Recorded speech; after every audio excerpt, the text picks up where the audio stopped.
La foi en Jésus qui est qui? Le Fils de Dieu. Quand on dit le Fils de Dieu, c'est à cause de ça qu'on dit Fils de Dieu, on dit qu'il n'est pas Dieu. Parce que comment il est même le Dieu et puis il dit le Fils de Dieu. S'il est Fils de Dieu, c'est qu'il y a son Père qui est Dieu. Il faut dire Amen.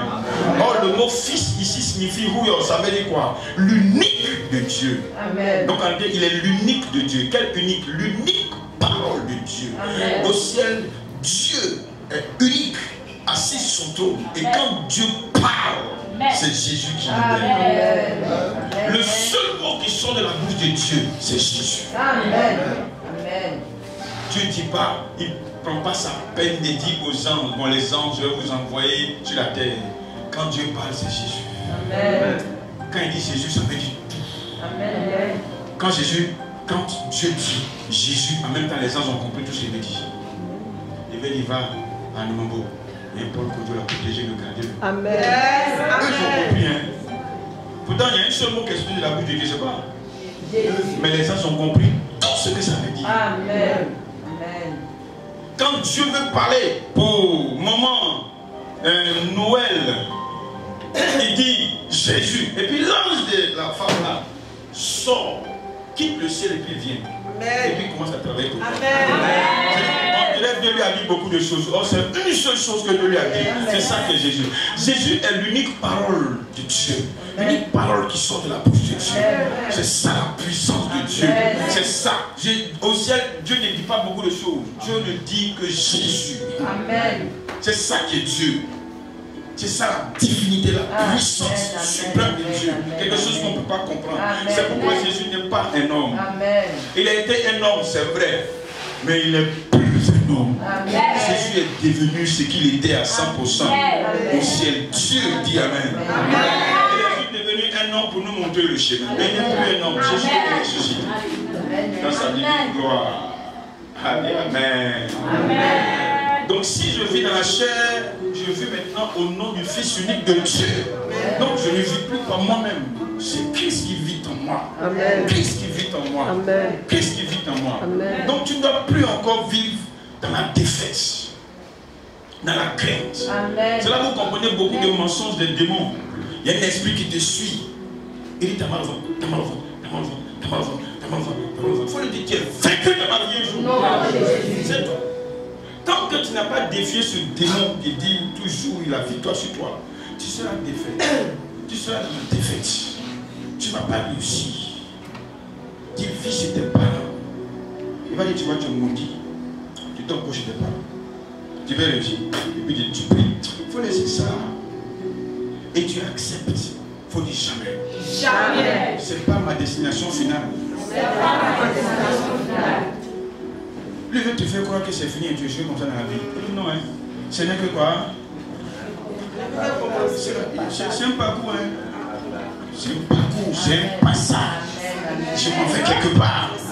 Parce que Jésus est ta réussite. Donc tu ne te sens pas bloqué. Donc quand tu dis que tu n'es plus maudit, d'une part c'est quoi? C'est vrai. Par la foi. Mais c'est une promesse. Il faut maintenant vivre ça. Que tout démon, répète ça. Manipulateur. Qui veut me faire croire. Que je ne suis pas sauvé. Est vécu.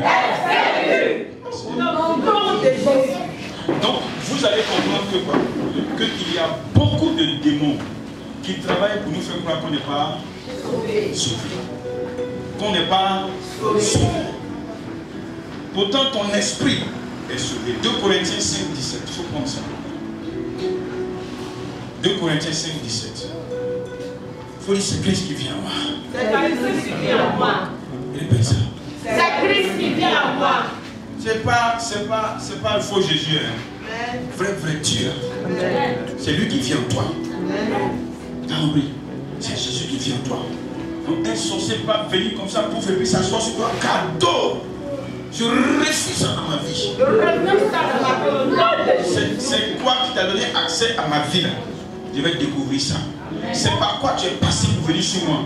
C'est par quoi tu es passé pour entrer dans ma maison. Tu es rentré par quoi pour venir sur ma tête. Tu es passé par où pour venir sur mon lit. Il a découvert ça. Et si elle a découvert, tu as chaud. Tu as chaud. C'est à cause de cela qu'il y a beaucoup de choses que vous ne savez pas. Que vous devez faire. Que vous devez faire.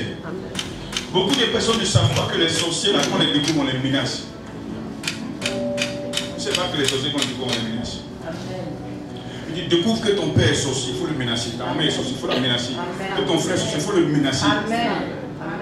Lui, c'est pas au téléphone, tu le croises. Bonjour. Il t'a vu dans les rêves, il a vu des choses. Qu'il soit sorcier ou pas, attention, il ne faut plus revenir encore dans mon rêve. Amen.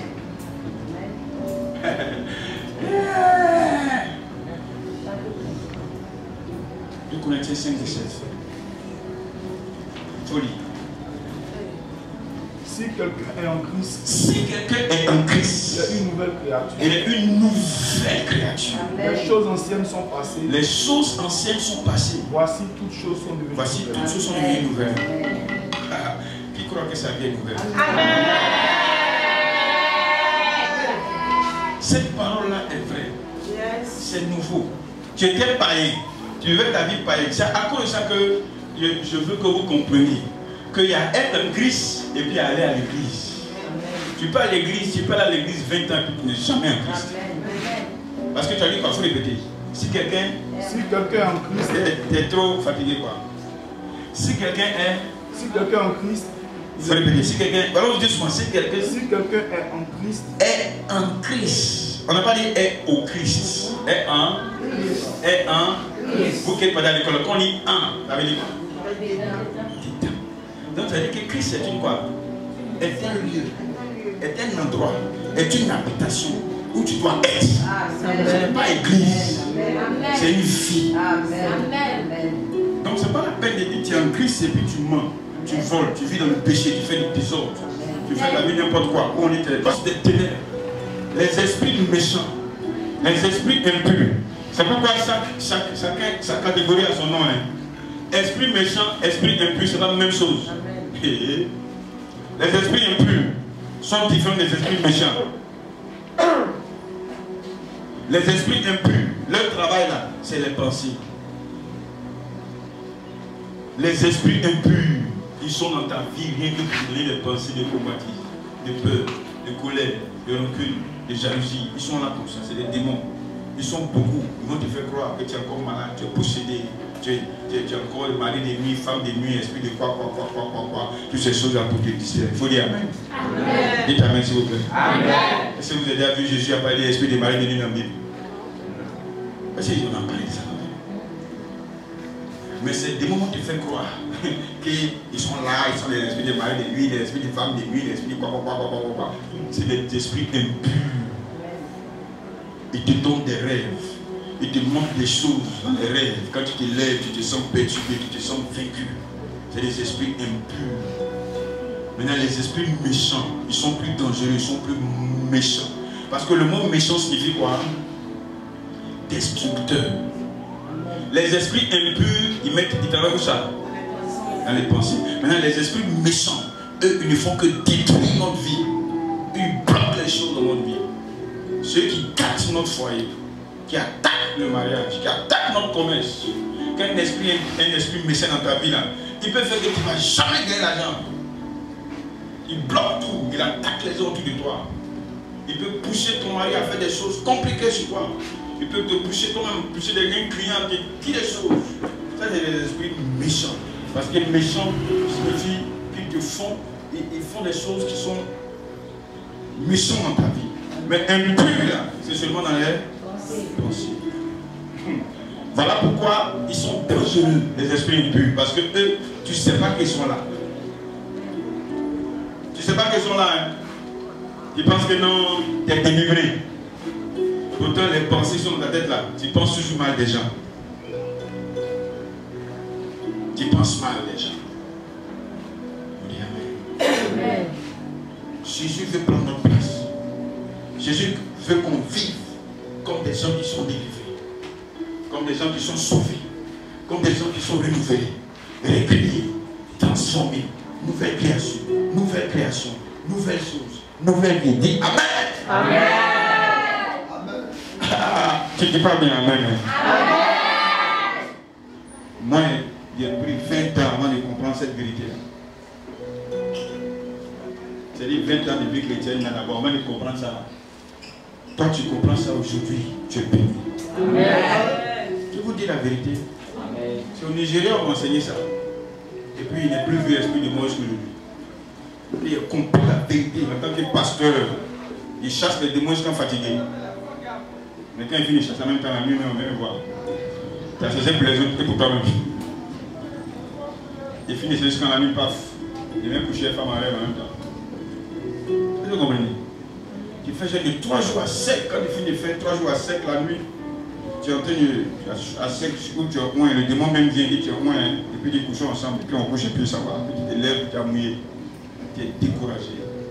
Parce qu'il y a des vérités que tu ne comprends pas, qui te fatiguent, qui t'affectent. Que toute malédiction cachée dans ta vie soit vaincue. Amen. Première étape. La première étape pour détruire les malédictions. Il y a beaucoup de versets, on va juste écrire, mais on ne lit pas. Parce que c'est un peu long, on lit juste un seulement parmi tous les versets. Voilà. Merci Seigneur Jésus. Il faut que tu détruises cette malédiction. Psaume 51, verset 3 à 4. Écrivez. Ou bien enregistrez, après vous allez lire. C'est la première étape pour détruire une malédiction dans ta vie. Détruire les malédictions. Psaume 51, verset 3 à 4. Et le verset 11 à 14. Psaume 51, verset 3 à 4 et le verset 11 à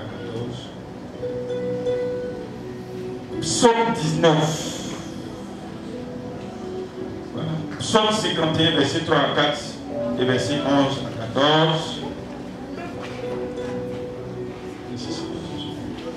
Psaume 19, verset 13, 14. 13 et 14.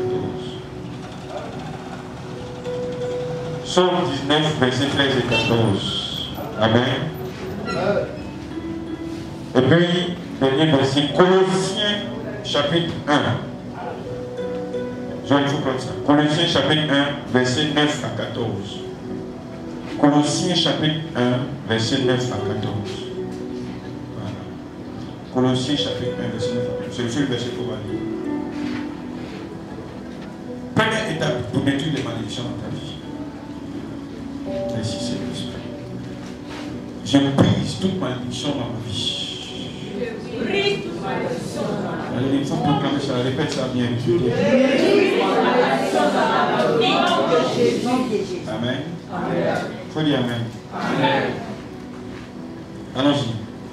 C'est pour cela que nous aussi, C'est pour cela que nous aussi, depuis le jour où nous avons été informés, nous ne cessons de prier Dieu pour vous et de demander que vous soyez remplis de la connaissance de sa volonté, Amen. en toute sagesse et intelligence spirituelle. Amen. Il y a quelque chose. On dit que vous soyez remplis de quoi? De la connaissance de sa volonté. Royaume des cieux, le royaume des cieux. Et donc, en tant que citoyen du royaume des cieux, je ne suis plus pris en compte par cette terre, je suis pris en compte par le ciel. Amen. Ma vie est gérée par le ciel. Ma vie est gérée par le ciel. Ma vie est gérée par les anges. Ma vie est gérée par le nom de Jésus. Ma vie est gérée par la gloire de Jésus. Tu ne dis pas Amen bien parce que tu ne comprends pas. C'est ça le chrétien. C'est ça la vie en Christ. C'est pourquoi il n'y a pas moitié chrétien. Le vrai chrétien, c'est celui qui connaît ce qu'il est. Qui connaît ce que Jésus a fait pour lui. Et qui vit dans ça. Qui n'accepte pas les mensonges. Qui n'accepte pas la mort. qui n'a pas peur. Ce n'est pas chrétien qui fuit sorcier, c'est sorcier qui fuit chrétien. Le sorcier peut ne pas fuir le faux chrétien. Mais le vrai chrétien fuit par les sorciers. Amen. Les sorciers ne te saluent pas. Amen. Ils te disent c'est qu'il faut te le voir. Amen. Si un sorcier peut dormir encore avec toi, c'est qu'il faut te le voir. Amen. C'est qu'il y a quelque chose dans ta vie. Amen. Il faut te le voir. Il faut te le voir. Amen. Et généralement, c'est le manque de connaissance de ce que sont un esprit. Jésus t'a transporté. C'est spirituel. Je suis ici, mais je suis dans un autre royaume. Donc on ne me voit pas. On peut voir mon corps, on peut me toucher, mais on ne peut rien me faire. Parce que je suis nouveau. Je suis réveillé, recréé, renouvelé, transformé. Amen. Donc je crois que toutes les maladies du sang. Est-ce que tu sais que par lui c'est maladie du sang? Est-ce que tu sais que par lui c'est maladie du sang? Tu as parlé pourquoi? Dans les chrétiens. C'est une maladie du sang. Toi tu es chrétien. Ton sang est le sang de Jésus. Amen. Par lui fait quoi en toi? Ton sang est le sang de Jésus. Donc diabète fait quoi en toi? Ton sang est le sang de Jésus. Donc tension fait quoi sur toi? N'acceptez pas ça. C'est un mensonge. C'est des démons qui vous font accepter des mensonges. Ton sang est le sang de Jésus. Donc sida fait quoi sur toi? Ça ne peut pas. Ça ne peut pas. Ça ne peut rien. Ils n'ont qu'à sortir de leur corps au village. Et ils reviennent ici en ville. Ils ne vont pas te voir. Amen. Non, ils ne doivent pas te voir. Si tu as eu, c'est qu'ils t'ont fait manger quelque chose pour t'envoûter. Oh, la femme là, non. Par ta convoitise. Quand les sorciers viennent chez toi, quand ils viennent chez toi et puis ils avoir accès à toi, ils cherchent les portes d'ouverture dans ta vie. S'il y a trois d'araignée, ils rentrent. S'il y a saleté, ils rentrent. Et les gens, il y a poubelle dans les maisons, ils rentrent. Les poubelles. Et quand on poubelle d'habits, c'est poubelle, ils rentrent. Et comme il a dit qu'un homme ne laisse pas abyssal dans la maison. Même si c'est au bio, il rentre. Mais c'est abyssal. Abyssal, là, comme on lave. Et vous qui gardez une semaine pour laver après, c'est la saleté, c'est la sorcellerie. Quand ils voient une photo d'un mort dans votre maison, ils rentrent. Quand ils voient une statue, ils rentrent. Quand ils voient quelque chose qui représente Dieu, ils rentrent. Vous voyez, c'est de l'idolâtrie. Quand les sorciers viennent chez toi et puis ils voient quelque chose qui est sale, ils rentrent. Quand ils voient ton WC est sale, ils rentrent. Quelqu'un a pissé, il n'a pas mis l'eau, il rentre. Dans ta maison. C'est-à-dire qu'il y a tellement de manières d'entrer chez toi. Que je sais pas, comment tu es protégé de la sorcellerie? C'est pourquoi vous devez connaître tous ces accès et les fermer. Amen. Okay. Il faut surveiller ton WC. Il faut surveiller la vie de tes enfants. Il a parfois les supporter vont laver. Amen. Toi-même lave tes habits. Si tu n'as pas le temps, donne un prix, il faut payer. Pour te sauver, pour empêcher la sorcellerie d'entrer en toi. Amen. Parce que par ça, une fois qu'il est rentré, il est assis. Oui, mais souvent, il te surveille. Oh, j'ai déposé un dossier quelque part pour lequel tu es en train de prier. Il est rentré, il regarde prier. Ah, il a déposé un dossier quelque part. Ok. Fio, sont partis. À Michel. On poursuit ton dossier. Pour aller attaquer ça. Ne négligez pas ces petites choses.